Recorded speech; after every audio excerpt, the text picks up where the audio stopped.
So we're talking about projectile motion. So if we start here on this piece of ground and shoot a projectile up, we all know it takes a parabolic shape. If its starting velocity is smashing out there, the velocity is, let's say, 12 meters per second. And let's give this angle of inclination there. Let's just make it 60 degrees. We can find out a few things about what's going on here. So this velocity here has got a horizontal and a vertical component. So if you like, you can say this is the I direction and going upwards is the J direction. But we're working as horizontal and vertical components. So the two components horizontally, it's got velocity heading across that way. And we've done this enough times now to know if you make a right angled triangle out of this, you can see that cos of 60 will be equal to this green over 12. So the green part, the horizontal velocity, which we'll call x with a dot on it, as we've done many times in the past, is 12 cos of 60 degrees. Now, what about the vertical velocity? The velocity going up straight up this way. Well, we know that's the same as this. So sine of 60 equals the purple divided by 12. So horizontally, it'll be 12 sine of 60 degrees. So just by being told the initial velocity of 12 and the angle of inclination of 60, we can work out the horizontal velocity component and the vertical velocity component. And if we're wanting to write it in some sort of vector form, we can put an I and we can put a J there if we're going down that route. So that's how we are sorting out the components of this velocity. So what about if we were asked, with this situation here, what is the maximum height that this object, this ball that's thrown up there, what is that maximum height? So that's the question. What's the maximum height obtained during this flight? It goes up like a parabola and then comes back down. Well, we need to appreciate that horizontally, it just cranks along at 12 cos 60 the whole time because nothing else is acting on it sideways, horizontally, to make any difference to it. So it'll go at 12 cos 60 horizontally as it's moving up and as it's moving down. Now vertically, we know just from when we've thrown a ball in the air, vertically, as it goes up, it's going to slow down till it stops, and then it's going to turn around and it's going to come back down faster and faster and faster again. So something is happening vertically to the velocity. It's changing. And that's because gravity's acting upon it. So if we're going to work out the maximum height, we need to work out the equations of motion. So why don't we work out horizontally and vertically the 6 equations of motion. That is acceleration, velocity, and displacement, which we know are related by differentiation or integration if you're starting with acceleration and ending up with displacement. We work out those 6 equations and then we'll go from there using our common sense of the situation. Just to remind you, in year 11, we did the fact that x, if you differentiate x, which is x dot or dx dt, that's the velocity. If you start with displacement. And if you differentiate again, which is x double dot, dv dt, or if you like d2x dt squared, that's the acceleration.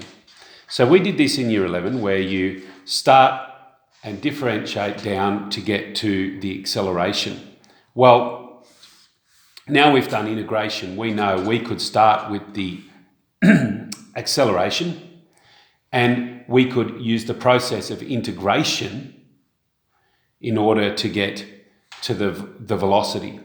So if we integrate that with respect to time, we will end up with this guy.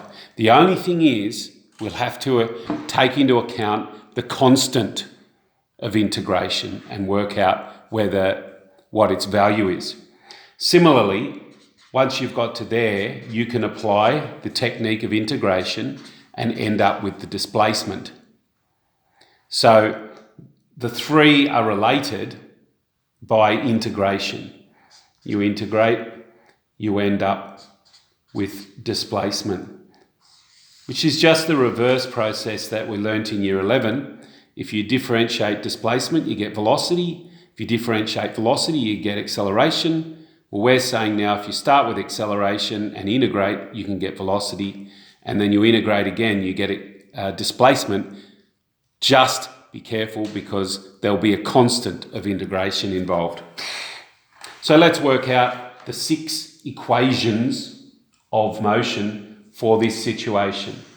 Our situation was that we had 12 meters per second and 60 degrees, and we are wanting to work out what's the maximum height, and we've already gone to the bother of working out horizontally the velocity is 12 cos 60,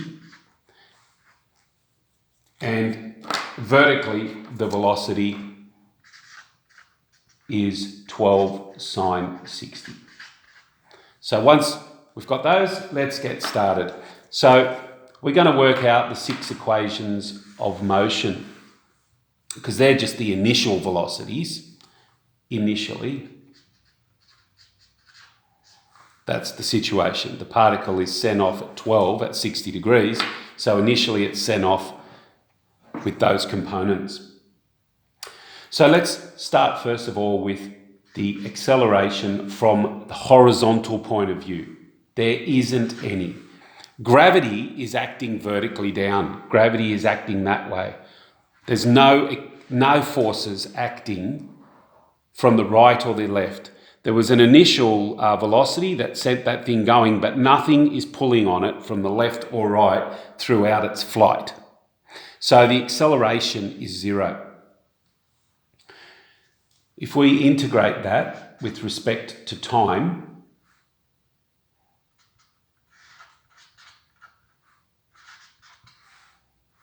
so we're going to integrate 0 with respect to time, we just get some constant.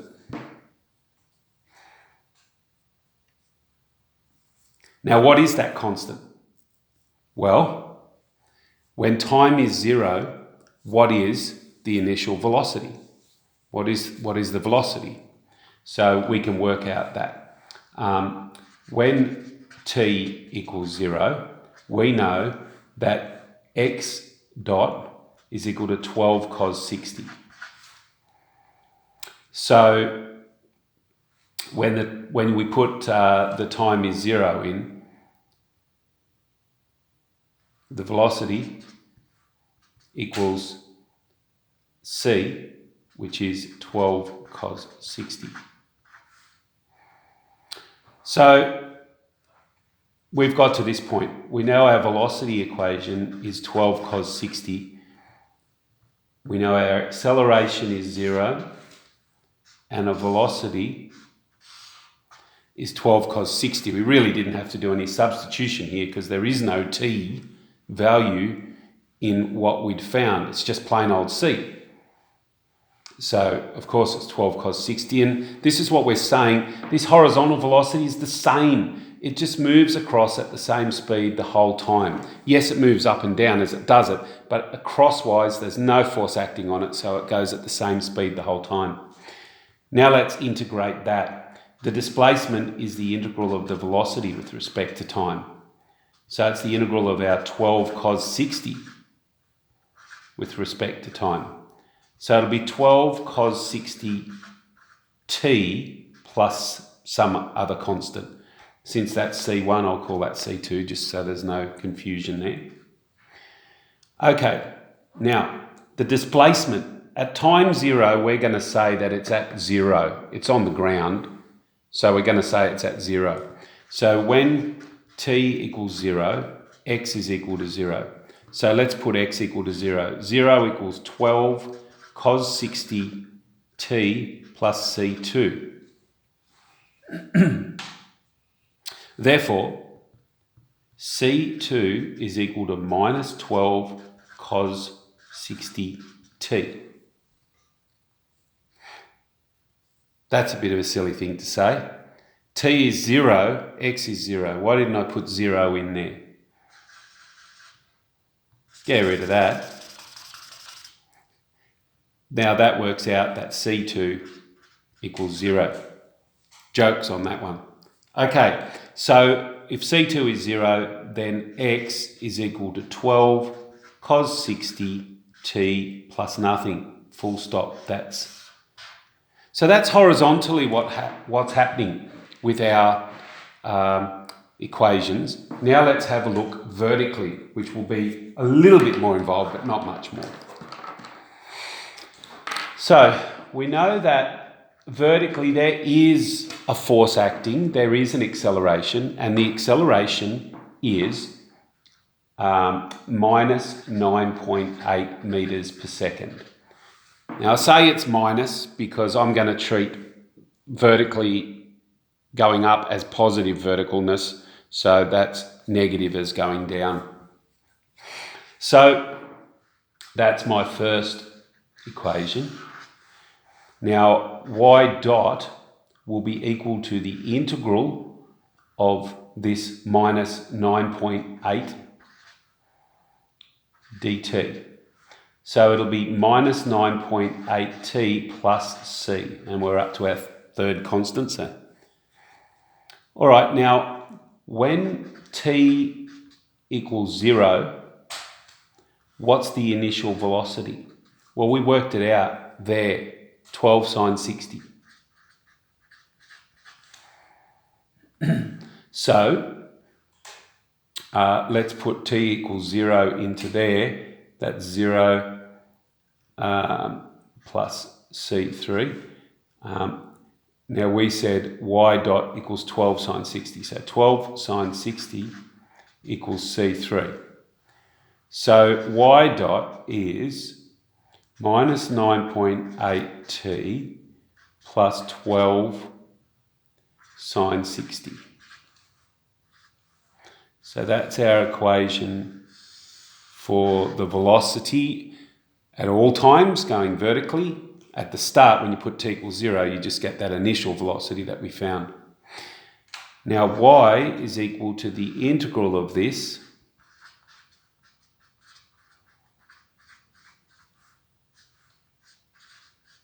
with respect to time.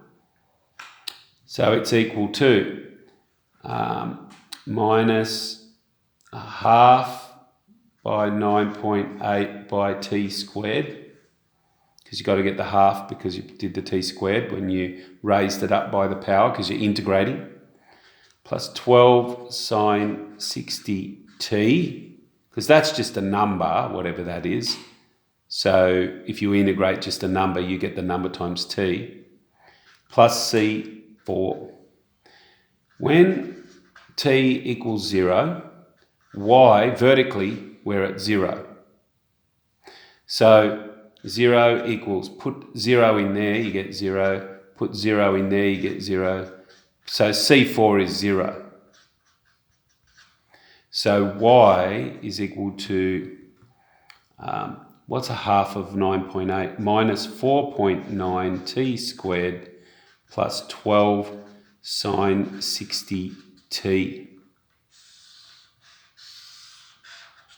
It wasn't that hard. I just started with both accelerations from the horizontal and vertical point of view, and I integrated to get the velocities from the horizontal and vertical point of view, and then I integrated to get the displacements from the horizontal and the vertical points of view. I'm going to write those equations just neatly at the top of the next page. For our situation that we've got all dots all over this page, hold on a minute.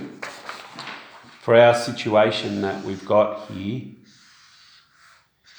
with our 12 and our 60, we have x double dot equals 0, x dot equals 12 cos 60, and x equals 12 cos 60t. We've got y double dot equals minus 9.8. We've got y dot equals minus 9.8t plus 12 sine 60. And we've got y equals minus 4.9t squared plus 12 sine 60t.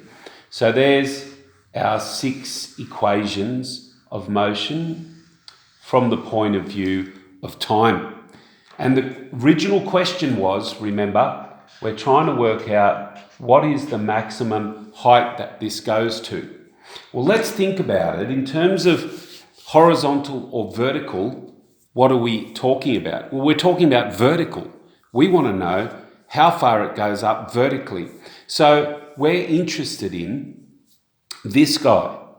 If we could just find out the time it takes to get up there and stick the correct time into this equation, then we'll have our answer as to how high up it goes vertically.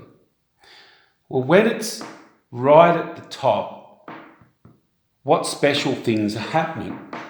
Well, we said it earlier on, it starts off with a vertical velocity of 12 sine 60, but it goes up and slows down until it stops, turns around and comes back down. Like we said, you've seen this when we've thrown a ball in the air before. You throw it up, it might start off fast, but it slows down until it comes to a stop up in the air, and then it turns around and it comes back down to you, speeding up again. So the special thing that happens here, when it's right at the top of its flight, is that the vertical velocity is 0 at the top of the flight. So let's put it equal to 0. Minus 9.8t plus 12 sine 60 equals 0 at the top of the flight. So minus 9.8t equals minus 12 sine 60. So t equals whatever 12 sine 60 on 9.8 is. Now, that's just found how long it takes for it to get to the top of its flight. How long it takes to go, it takes that long. I'll tell you what that is. That is 12 times sine 60, checking I'm in degrees, yes, divided by 9.8. So t is 1.0604 seconds. It's in seconds because my original, even though I haven't written it there, that was in meters per second. All right, well, that's how long it took to get there, but I wanted the maximum height. Well, like I said, this is about the height. This is verticalness. If I could have found the time to put in there, I would know the maximum height. I know the time to put in there. So for the maximum height, all I need to do is go y equals minus 4.9 times 1.0604 squared plus 12 sine 60 times 1.0604. So let's square that. I've squared 1.0604, that was already in the calculator, times it by 4.9 plus the 1.0604 times 12 times sine 60. So the answer on the calculator is 16.5306, which is about 16.5 metres. So the answer to the question is, what's the maximum height? It'd be 16.5 metres. We developed those 6 equations, but we didn't need all 6 if I was looking ahead. but for the purposes of this explanation video, I made 6. And I needed to realise that the velocity is 0 in order to work out the maximum height. Now, what about if I was asked how far across it went?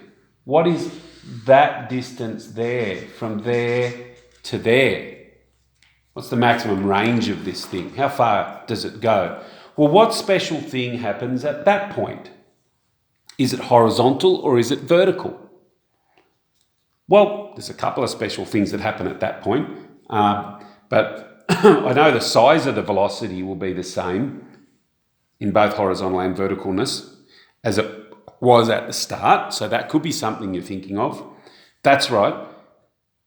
The displacement horizontally is 0 here. Vertically, is 0 here because it's not even up in the air at all. It goes up and then it comes back down, and the displacement vertically is 0 here as well. So if I want to find out what the distance across there is, I'll just redraw this quickly.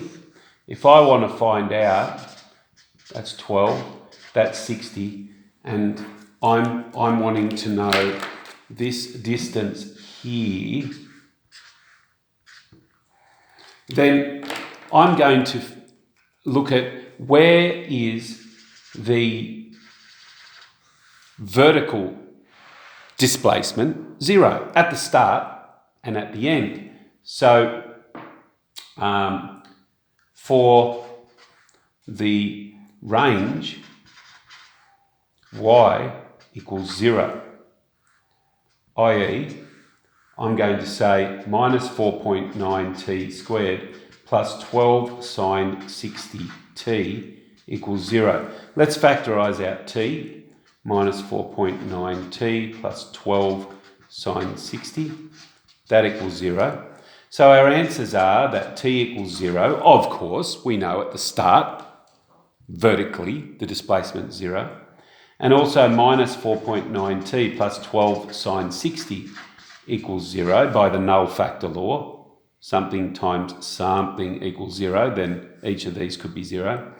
So t is equal to 12 sine 60 on 4.9. So let's work out what that is, and we're going to discuss some interesting things that we might notice. 12 times sine 60 on 4.9 is 2.1208 roughly seconds. Now, that's only given us the time it takes for the whole flight to occur. And if you're thinking, hang on, isn't that twice what we found here originally for the time it took to get to its maximum in the middle of a parabola, which is symmetrical? Well, yes, it is twice. But this is a good process to learn. If you're throwing off the top of a building or something, then you don't exactly have the full parabola going. So I'm going to work through it in the fullest way here. Now, like the previous question, I've just found the time that I need, but I was asked actually to find that distance across. So the horizontal distance, if I look at the equation of the displacement horizontally, it's 12 cos 60 times t.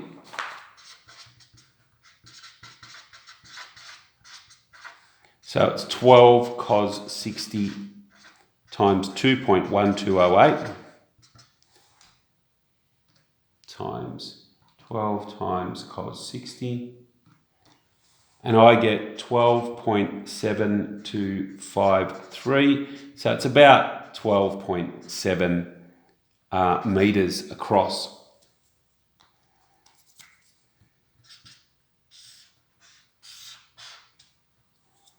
So I found the time of flight. I found the range that it went, the horizontal distance that it went. I've found the time until halfway. I've found here the maximum height of the flight. And of course, I've found originally when I started off, I found the horizontal component of the velocity and the vertical component of the velocity.